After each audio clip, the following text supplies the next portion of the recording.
thank you for joining us again on this month's episode of Clubcast. I am Kate Capezza, and joining me this month is Dr. Kevin Perry. So Dr. Perry, we're so excited to have you here today. Thank you for joining us. Thank you. It's a pleasure to be with you today. Dr. Perry takes on many different roles in our community. His main role being the Assistant Superintendent of St. Lucie Public Schools. He also sits on our Boys and Girls Clubs of St. Lucie County's Board of Directors. He's actually the board chair, and he's also a Boys and Girls Club alumni. So I'm excited to pick his brain a little bit today, for him to tell us a little bit about his experience as a club kid, how that has brought him in into his role in education today, and mainly the main focus is the connection between our schools and our clubs and the importance of having our Boys and Girls Clubs in our schools and how we see that, what our vision is for the future and how that can grow. So to start off, I just want to start from the beginning of your role as an alumni. So tell us a little bit about your experience as a club kid. Where did you go to Boys and Girls Club? Oh, I was a member of the Boys and Girls Club when it was just the Boys Club. So you know how long ago that was. It was in my hometown, Brunswick, Georgia, and in north part of Brunswick off 4th Street. I remember the location vividly. I used to get on my bicycle, my 10-speed, and ride by Carlos' house, one of my good friends, and we would ride to the club together to have a great afternoon of fun. That basically it was for us. It was a great place to be at that time. What was your favorite program at the club, at the Boys Club, as it was called?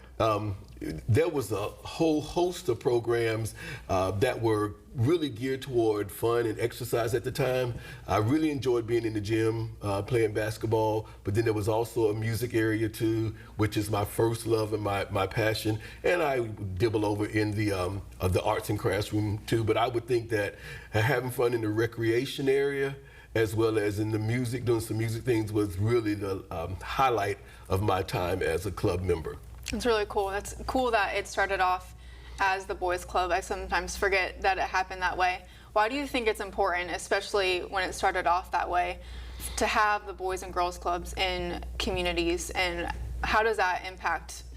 Well, being an educator for all of these years and being emerged with students, I think it's important for us to have safe, fun, respectful places for all children. All children, and all does mean all, boys and girls. It doesn't matter who they are, what background that they come from, but we have to have those kinds of places available for them because it gives them a chance to develop, to learn, to grow, and it's just a safe place, I guess, where parents know you have great mentors, great staff members that are working there, and a place for all children that has to develop their skills that could very well lead to some of the things that they may do in their later life. Exactly, yeah. You mentioned mentors. Did you have anyone that stood out to you as a mentor, or?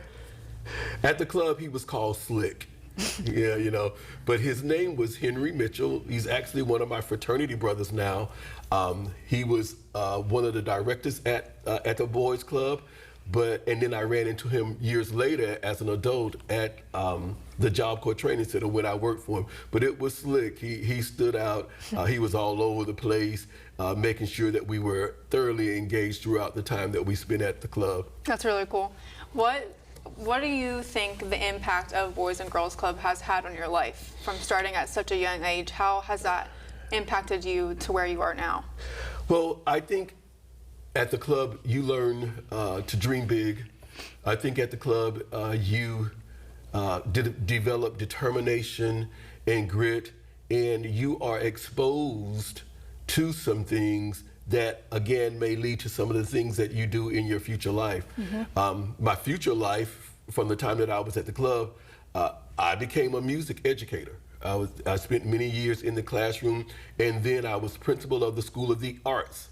And now the assistant superintendent. So I think the leadership skills that I might have developed at that time, as well as my exposure in that club space, in addition to some things like at church, led to what I decided to do with the rest of my life, which is dedicate my life to developing youth through the use of music and education.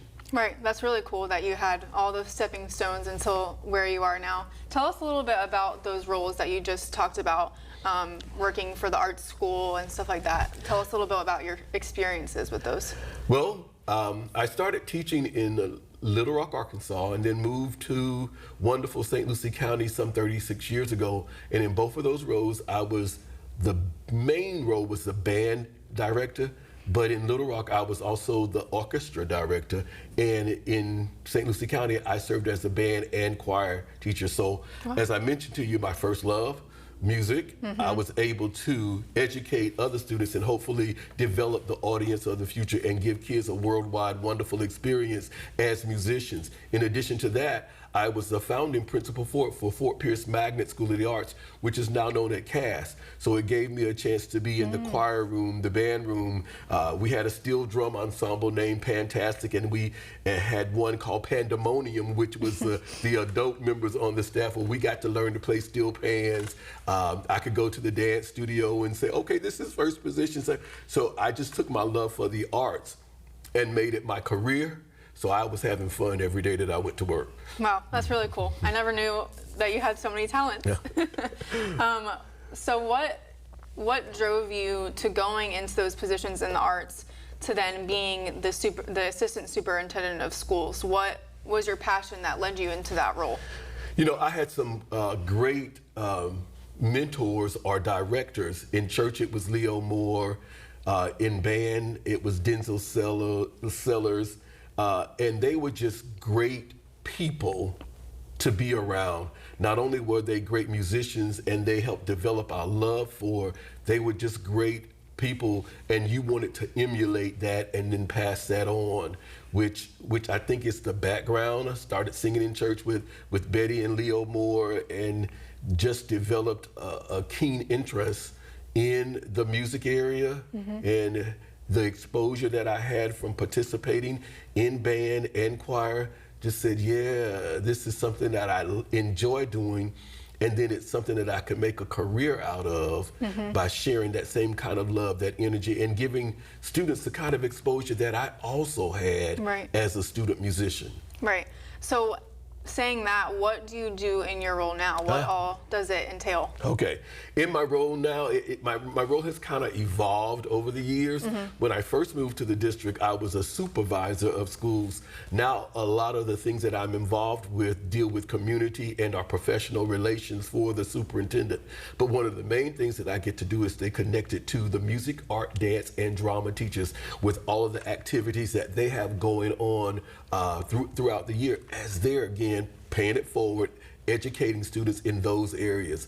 I help go to football games and get bands ready for their marching festival, which is like the fast test that they take. I'm at a concert representing the superintendent there. I have an opportunity to sneak into a classroom every now and then to do some teaching and say, oh, how wonderful that felt. So it keeps me engaged through the community and professional relations in the area of music as well, so I can kind of still dip my toe over in that water as we prepare the next generation of student leaders, student performers, and the audience of the future, as I mentioned earlier. That's really cool. So your position as the assistant superintendent, you also are our board chair for the Boys and Girls Clubs of St. Lucie County. How does that tie in? What drove you to join Boys and Girls Clubs as our board chair? Well, I was kind of drafted at first. When our wonderful CEO, Mr. Will Armstead, everybody calls him Mr. Will, became the CEO, he understood that there was a partnership that had already been established with St. Lucie Public Schools.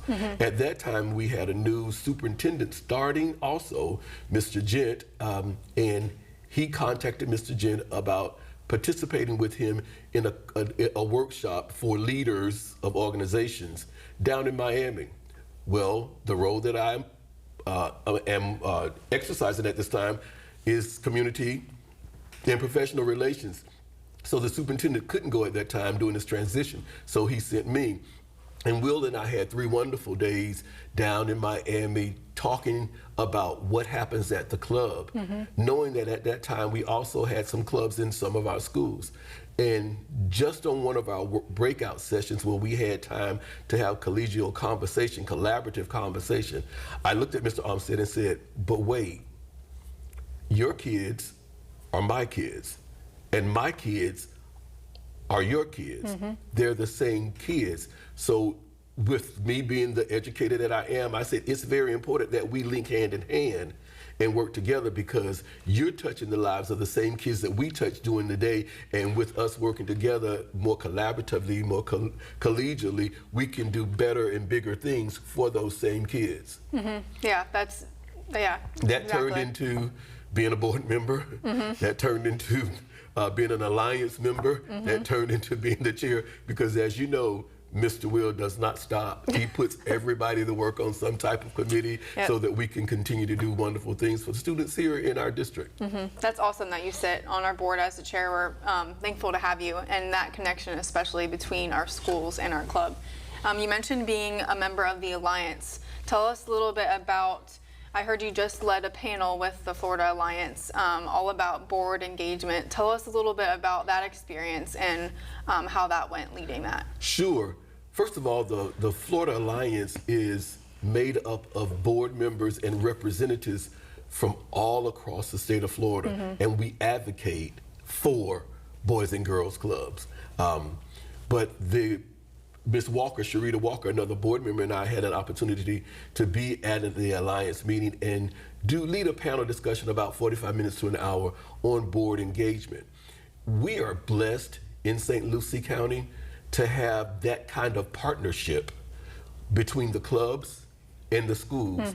We have about 18 clubs, 17, 18 clubs that are in schools, that we don't just have standalone clubs, but we utilize our schools as before and after care clubs for our students. Right. That relationship engages people.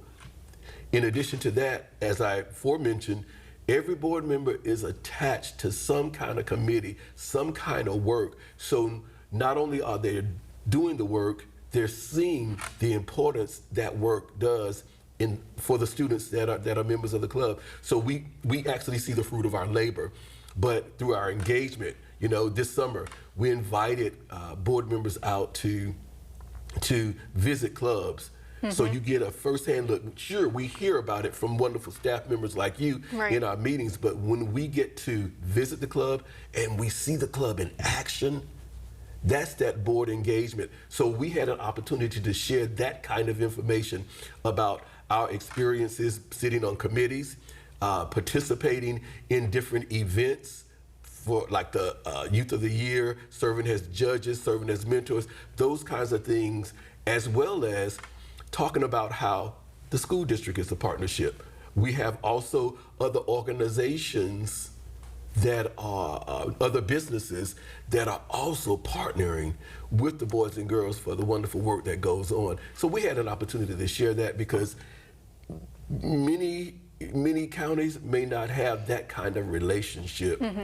They're basically standalones. Yeah, that's awesome that we have that relationship. And I don't think many people know that we even have our clubs in schools. So that's definitely something that we need to spread out more, to let people know that we are in schools and it's right there in their schools. They can just go before and after school. How do you see the Boys and Girls Clubs complementing what the schools do? How do you see that connection as important? Well, what I see is that in our clubs being safe spaces, we also have had an opportunity to hire some teachers.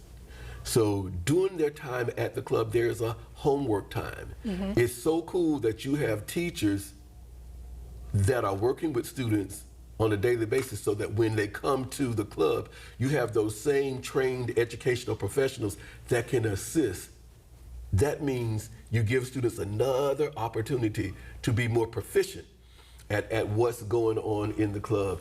There's always challenges there, but you help them with their emotional development. They're exposed to other workforce kind of development kinds of things that's going on. So I think that's why it's important to have that kind of connection and teachers involved. What strengths do you see that Boys and Girls Clubs bring to young people's lives that impact them like socially? How do Boys and Girls Club impact them in that way? Well, when you think about socially, you think about the many opportunities for what they see as fun, but it's recreational. Recreational helps create healthy students. So that recreational fun. But in addition to that, some of our students have had an opportunity to go to regional conferences. So they see boys and girls from different clubs across the entire region, but also see the work that the adults and the mini adults. So that exposure there is very eye-opening for those students. In addition, here in St. Lucie County, our students have had an opportunity to do mission trips. So in essence, they're giving back to others, which is what the club is all about, having fun, learning, growing, but also having an impact on your community right where you live or abroad. So when you give students those kinds of opportunities, you're developing global citizens, you're developing 21st century leaders just by the activities that we're able to provide and expose them to. It's awesome that we give them the opportunities to grow in that way, but we also give them opportunities to grow academically as well. What opportunities have you seen firsthand that Boys and Girls Club have given to our youth academically? Well, when we think about the training that kids get, you know, the food trucks, the culinary, they're learning to cook. That is a skill that also connects with the culinary program in schools. So again, we're broadening their opportunities and their skills. When we think about workforce development and construction, our kids are exposed to all of that either at school or in the club. Again, that's that partnership.